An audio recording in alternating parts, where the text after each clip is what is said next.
Hi, everybody. Welcome to our presentation. My name is Jennifer Klein.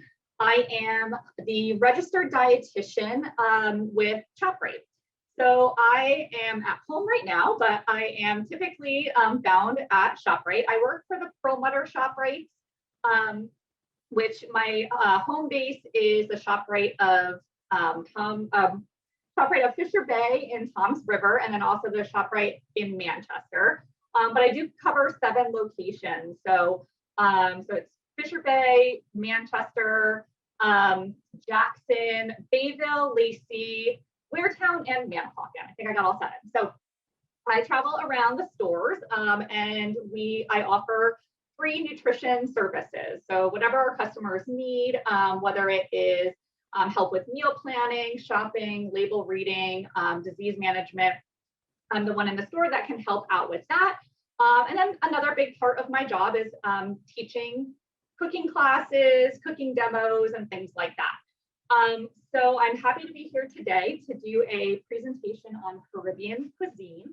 My little disclaimer for any of my ethnic cooking demos is that I'm not an expert. I'm not a chef, but I loved cooking. And I'm not an expert on Caribbean cuisine. I'm not from the Caribbean. So I like to say that these recipes are Caribbean inspired. They give us great Caribbean flavors. And also I like to tie in the seasons as well. So we're going to be making today some jerk chicken tacos with a mango slaw. So this is a great one for the grill. So this time of year, it's great I love to use the grill this time of year because it's nicer outside. We can add some fresh flavors to the grill, like grilled veggies and things like that. Plus it's less cleanup and less heat in our own kitchen. So I always love that. Love when I can skip washing a pan and just put everything out on the grill. So we will get started with our cooking demo. So as you can see, I'm in my kitchen here. While I'm cooking, I'm just going to kind of tilt my camera down, and I know it's not the best view, but I'm going to try my best to show you everything that's going on. And then at the end, we'll definitely have time for questions. You can either unmute yourself at the end and ask me a question, or if you want to ask a question you're afraid you're going to forget, you can add a question into the chat. And that's it. So I will start with our Caribbean jerk chicken tacos. So we are going to start off with our chicken. I'm going to show you how to make a marinade for the chicken. So if you've ever had jerk seasoning before, jerk chicken, you might know that it's kind of a spicy type of flavor. So I'm going to show you how to make a marinade from scratch.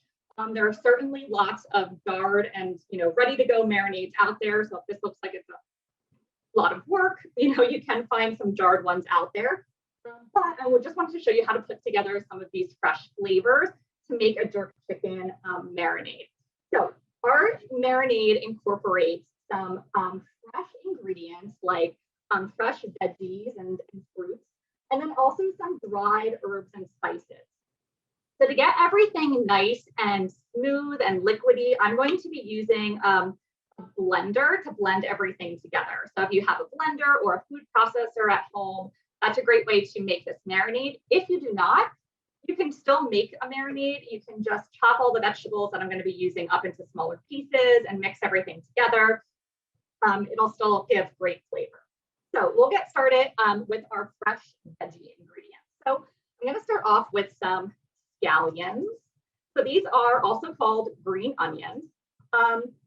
They are a great oniony flavor without being too overpowering of an onion flavor. I like to use these a lot in the summertime.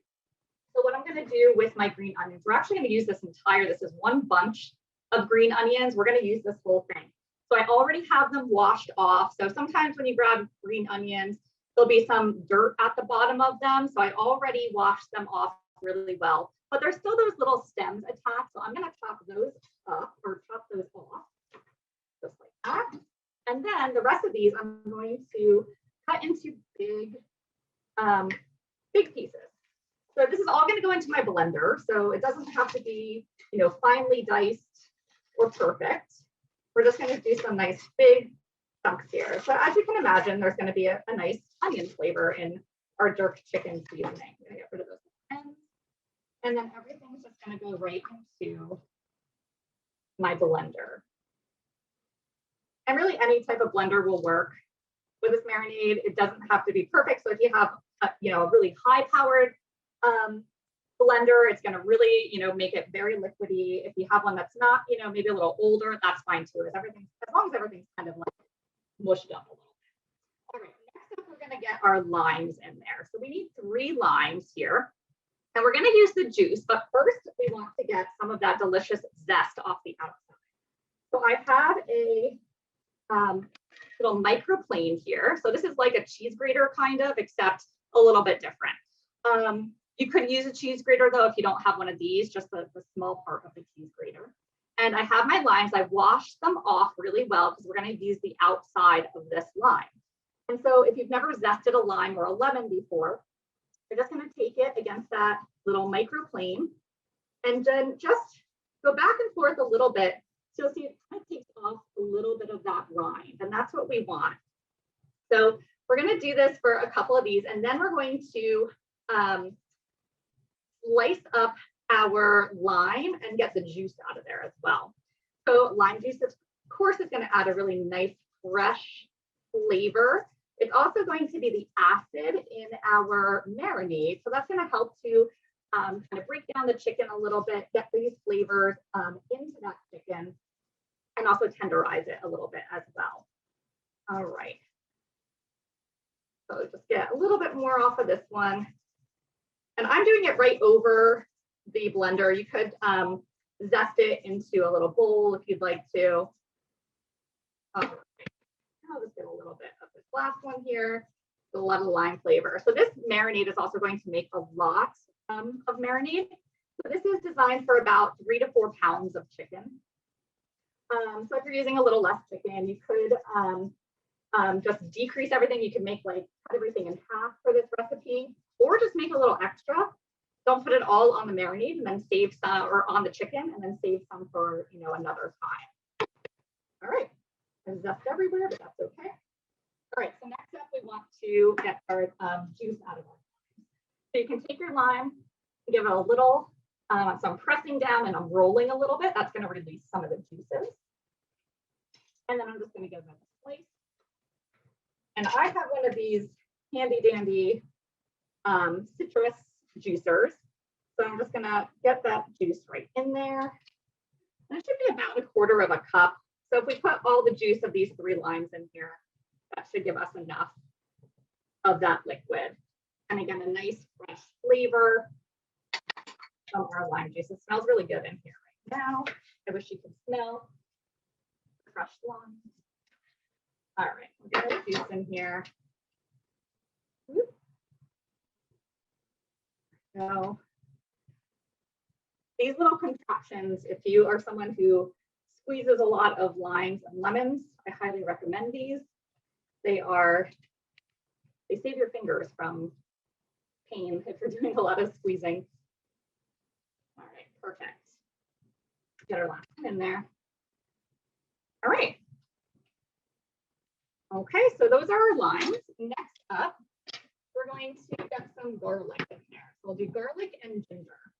So I already have some of my garlic cloves already peeled. So we're going to need 6 garlic cloves. So I have 3 right here, but then I'll show you an easy way to get our garlic cloves peeled. So garlic, if you don't work with garlic a lot, there's a little skin on the outside of that garlic clove. And so we want that to come off because it's not a really great texture and doesn't taste very good. Got one more here. And there we go. Okay. So to get that skin off easily, because it can kind of get a little sticky in there, you can place your piece of garlic right down on a cutting board and then carefully take the knife and put it flat and then just give it a little crack, just like that. Little boop, just like that. And then you can see that that garlic skin comes off relatively, it's already kind of off here. It just pops right off of there. And then we're gonna, again, get that piece of garlic right into the blender. It doesn't need to be chopped or minced because the blender is gonna take care of that. If you're not, so comfortable with using the knife to do that, you can actually use a heavy pan too. So if you have like a cast iron skillet, you can put your garlic cloves all down and just give it a little whack, and then you have your garlic ready to go. All right, so far we have our nice, it almost looks like a smoothie, right? And then we have our ginger. So this is ginger roots. We're going to use a piece that is about 1 to 2 inches. So depending on how gingery you want your marinade to be.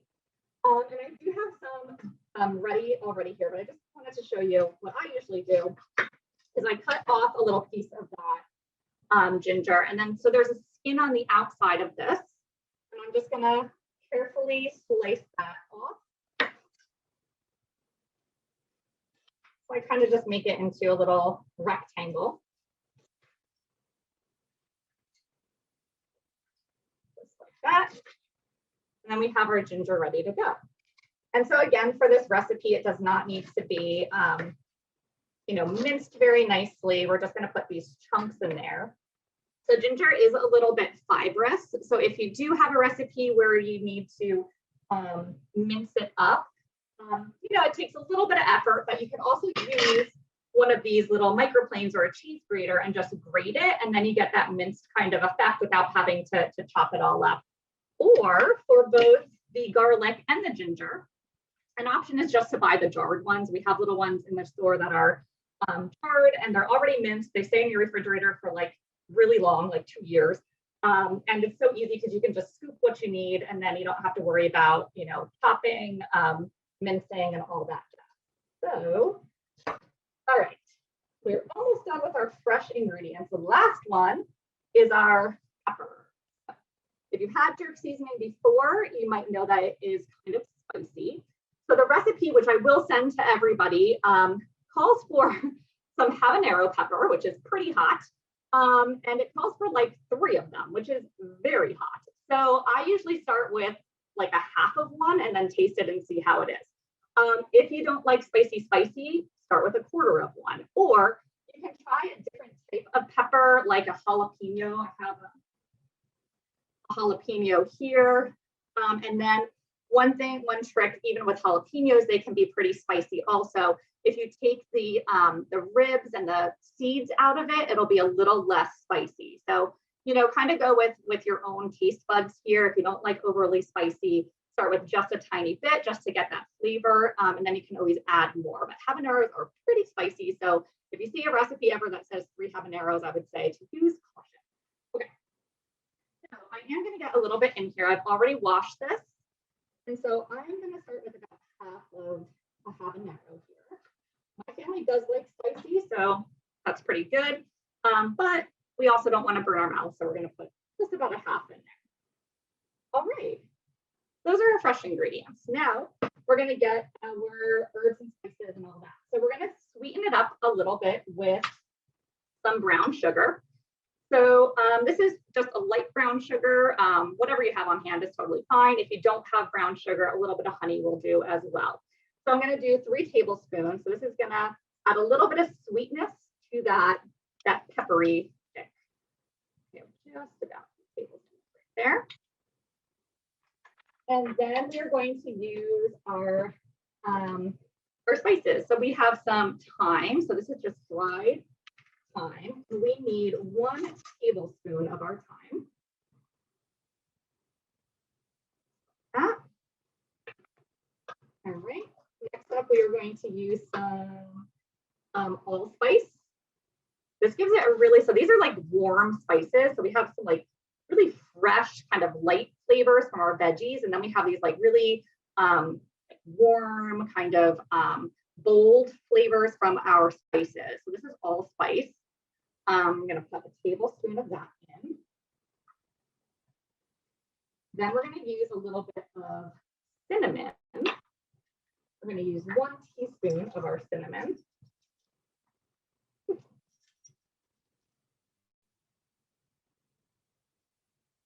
Cinnamon, of course, has that nice warm kind of flavor also. And then same with the nutmeg, about a teaspoon of our nutmeg. Oops. All right. So there's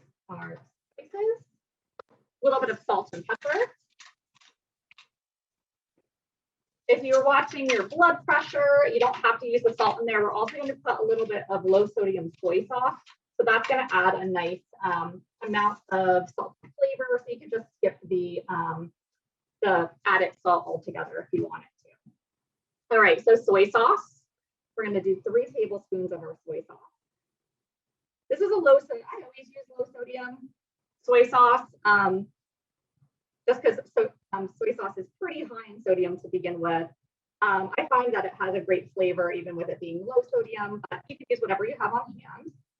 And then we have some olive oil. So just a little oil. We're going to do about 1/4 cup. I have my tablespoons here, so it's 4 tablespoons.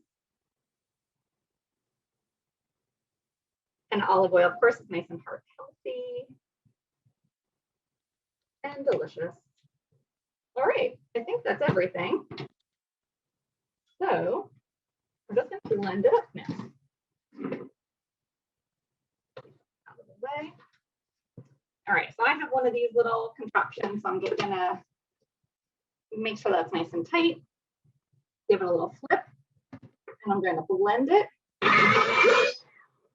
Could have warned you that's going to be a little loud, so just bear with me for a moment.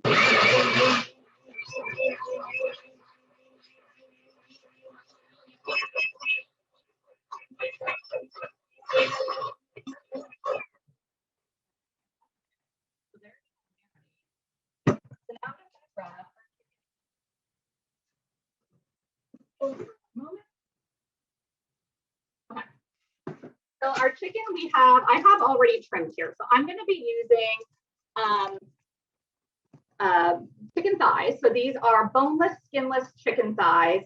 I like to use them for a recipe like this. We're going to slice these up and put them on tacos. So that way we don't have to worry about like fiddling with the bones and things like that. So I really like the boneless ones for a recipe like this. I also like chicken thighs when I'm grilling because they're pretty forgiving. So there's a little bit of fat in them. So if you overcook them just a little bit, the grill's a little too hot, they're still going to be nice and tender, whereas a chicken breast can sometimes get a little bit hot. But whatever, either one would go. So chicken breast, chicken thighs, even shrimp or salmon would really be good in a recipe like this. So like I said, I have mine already trimmed and ready to go. So when you buy the chicken thighs, sometimes there's like some fat on the outside of them. You can just trim them up so you don't get those chewy bites in there. And then we're just going to add our ingredients, our marinade right in. It smells like very strong, but it doesn't come out that strong once you grill it. It smells really good. All right, so just going to drizzle that over. And this is just, your chicken's just in a little Ziploc bag here, actually a big Ziploc bag. I'm going to close it up. So when you're closing it up, try to let as much of the air out as possible. And then that's it. Just kind of mix it around a little bit, make sure that all that chicken has a little marinade on it. And then you're just going to stick it in your fridge for a couple of hours. I usually recommend marinating chicken for about 2 hours.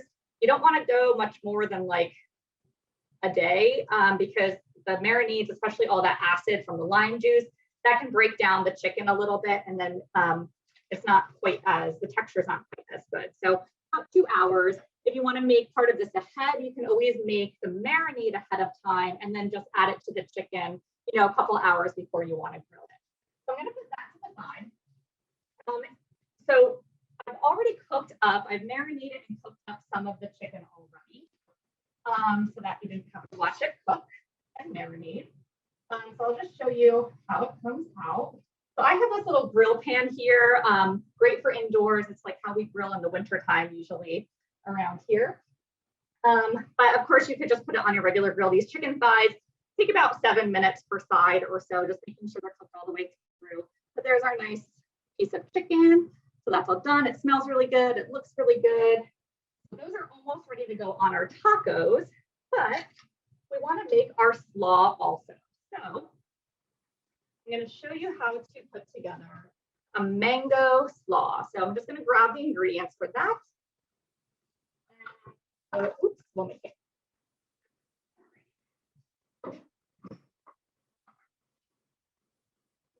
big bowl. Stuff to it.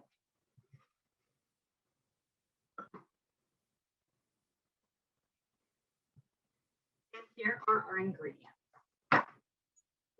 Okay.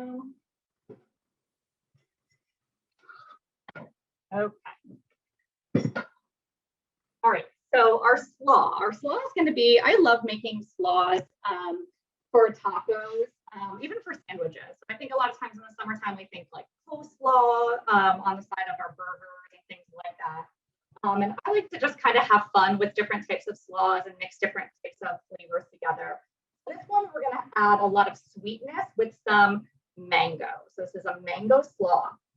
But there are some just similar, slaw ingredients here. And then instead of using like a mayo in here, we're just going to use some nice fresh flavor. So it's a little bit lighter. And so it's a nice contrast to the spicy chicken. We have this nice kind of sweet slaw to go right on top, and it adds some crunch. So really nice addition or topping for our tacos. All right, so first off, I have, I don't know if you can see that really well, but this is a bag of coleslaw mix. So it's just shredded cabbage, some carrots in there. So there's white cabbage, purple cabbage, and some carrots, all shredded up already. Nice and easy. You don't have to shred your own cabbage. And this is an 8-ounce bag. There's about 3 cups of cabbage in here. So I'm just going to add that to a big bowl. And then I'm going to add some bell pepper. So my bell pepper, I already have cut up. So this is a red bell pepper. I just have it cut into little tiny dices so that they're bite size. It's about a half of a pepper they call for. So again, this is a sweet pepper, not a spicy pepper. So we can put a lot in there. We don't have to worry about spice level for that one. Next up is our mango. So this calls for 2 mangoes. I have one of my mangoes already diced up. So I thought I would show you how to dice a mango.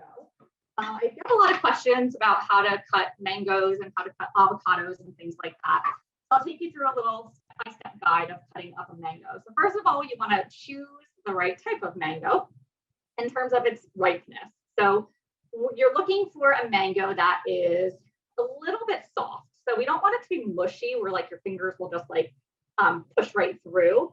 But we want it to be like a little bit soft, have a little bit of give when you press on that outside of the mango. And so the mango has a really big flat pit in here.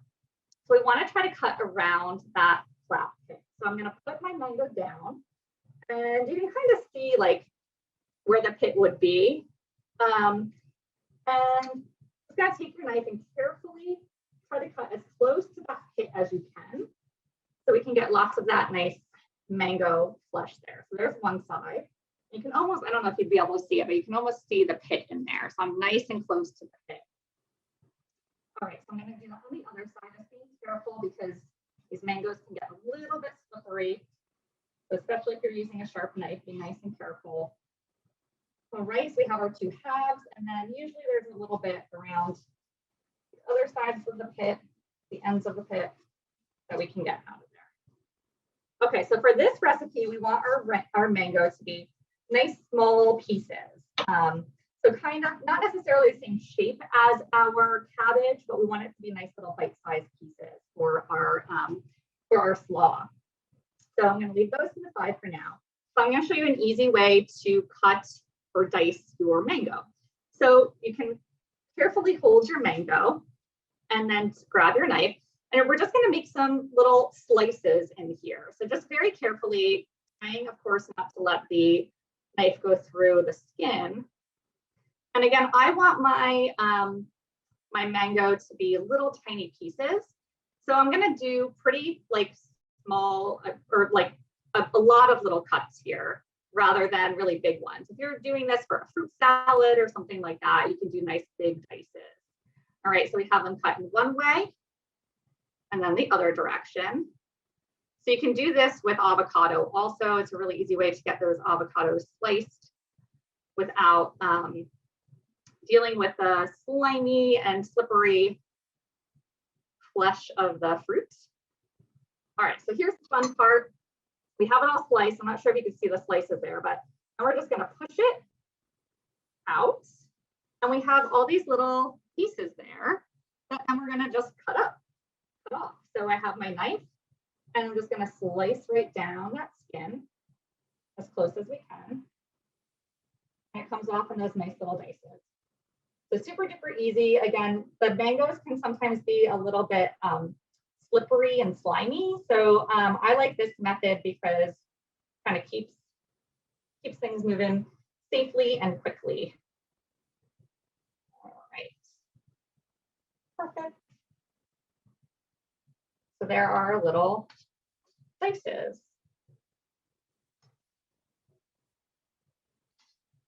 All right, so I'm going to do one more half here to add to the slaw. And so I'm using mango today, but really you can use different types of fruit in slaws. So you could, maybe try if you have pineapple on hand, you could dice a pineapple really thin or even use a canned pineapple and dice it up and put it in a slaw. That would add a really nice, refreshing kind of tropical flavor. Or peaches too. Peaches and nectarines and things like that are really popular and delicious this time of year. And you can add those into, I really like trying, to add those different kind of like sweet and savory kind of flavors together. Plus it's of course another way to get some great nutrition into our meals, especially if you're someone who's, maybe not eating so much fruit all the time. Add fruit to your salads or your slaws, and then it's a great way to increase your variety and then also increase the nutrients that you get in your diet. So, and it's fun and different. I always like to keep things, kind of change things up every once in a while, keep it interesting. All right. So that's that. Add our mango right into our slaw bowl now. We're going to add those little pieces in and just a few more ingredients for our slaw. It's very, very simple. Okay, we're going to go back to some green onions. So I have one more green onion here. We're going to slice this one up and add it to our slaw. So again, just going to add a nice oniony kind of flavor without being too overly oniony. So another option would, of course, be like a red onion in here. Those are really delicious, but they can have a very strong flavor to them. I like using the green onion because it's a little bit more mild, but still gives that nice onion flavor that you're looking for. And so I'm just slicing up this entire thing. You can, if you prefer to just use the green parts, you can do that. So I'm just going to slice up the whole thing and add it to the bowl. Add that nice color and flavor. Oops, there we go. Okay, add that in. Next up, some cilantro. So cilantro has a nice fresh flavor. We see a lot in, like salsa recipes and taco recipes and things like that. Though I also know that there are a lot of people that do not like cilantro. I definitely have learned that in my years of doing cooking demos that you either like cilantro or you really despise cilantro. So if you're one of those people that despises cilantro, you can leave it out of this recipe.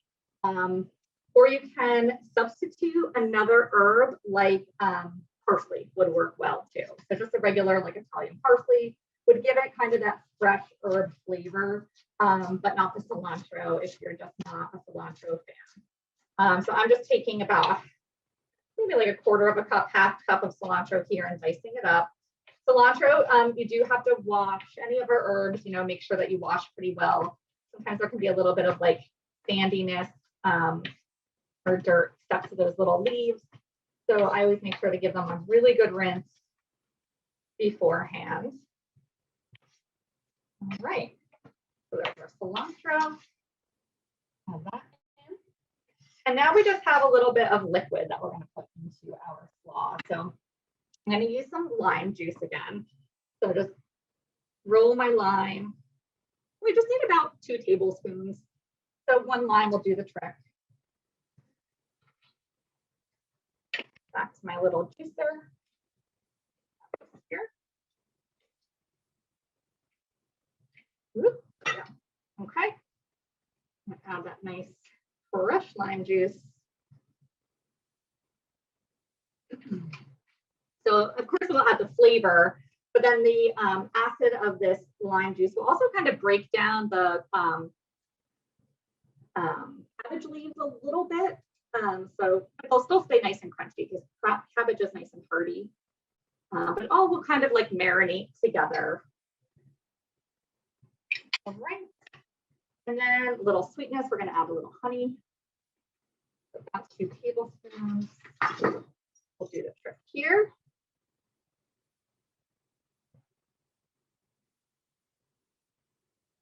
Yeah. That's pretty much it for this one. So again, this is not your traditional like mayo dressing for a slaw. And you could add, you know, some other things, like if you wanted to do a little drizzle of olive oil or something like that, you can certainly do that. I will add a little salt and pepper. All right, there's our honey. Salt and pepper to taste. And then lost my salt. Here it is. There's my salt. Okay. Okay, so I'm gonna mix this around. So slaws like this, or any like salad where you have these hearty kind of greens like cabbage, or if you're making like a kale salad or something like that, it really does help to let it marinate for a little bit. So if you're making this, you know, something like this for dinner, if you can try to make it, you know, a couple hours ahead of time, an hour is definitely fine. That's enough time. But the longer you let it marinate, the longer all those flavors are going to kind of incorporate within those cabbage shreds, and it'll just kind of come together a little bit more. But that's it. I don't know if you can see all those pretty colors. I'm not sure the quality of my computer screen here, but it's a nice, colorful bowl of cabbage, and healthy too. We have all healthy ingredients in here. And again, it's just going to create a nice contrast to that spicy chicken. So the only thing that is left to do is to put together our taco. So I'm going to grab my taco shell.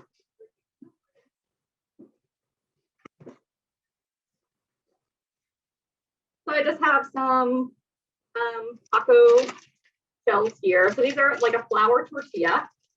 You could use a corn tortilla. You could use a whole grain tortilla, or even the crunchy ones would be really good too. So typically, I like to usually heat my tortillas a little bit. So I might put it like right on top of the grill top for a little bit, get a couple grill marks, or just you can throw like a pile of these into the microwave with a damp paper towel over them, just for like 30 seconds, and that'll get all of them to be nice and soft and warm. But it doesn't need to be warm right now, so I'm just going to put together our taco. So I'm going to grab a piece of my chicken, a nice grilled jerk chicken. I'm going to slice it up. Nothing too fancy. We do want to make sure our chicken is cooked all the way through 100 to 165, 170 degrees or so.